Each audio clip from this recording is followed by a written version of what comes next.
So the Democrats are doing exactly what I unfortunately expected them to do, which is cave in to Republicans.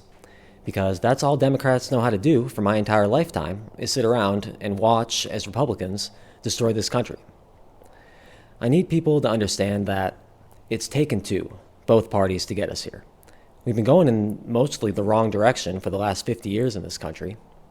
And yes, Republicans are worse than Democrats, but if both of the two parties that you have to choose from keep getting worse and worse and more corrupt over time, you can keep voting for the lesser of two evils, but eventually it's all headed towards the same end, which is billionaires and corporations getting massively richer and the rest of us getting poorer and doing worse.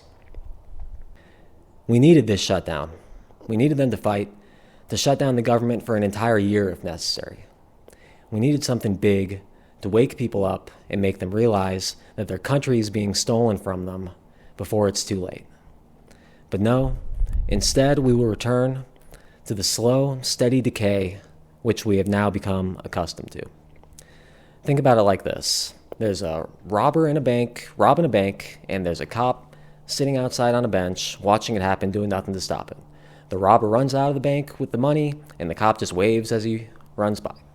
So, who's responsible for robbing the bank? Well, obviously the robber is responsible for committing the crime, but the police officer has to take some sort of responsibility for not doing his job. And guess what? In this case, the entire police department has a deal with the thieves, and they're getting kickbacks from the robberies. Now, it's not a perfect analogy by any means, but it illustrates the point that I'm trying to make. Corrupt Democrat establishment leaders like Chuck Schumer, Hakeem Jeffries, and Nancy Pelosi don't care about you and me any more than Republicans do. What they really care about is their careers, their wealth, their power, and their prestige.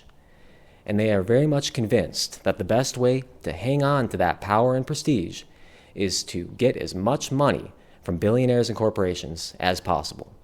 And the truth is that those billionaires and corporations want the Democrats to cave in and let the Republicans rob us all blind for their benefit.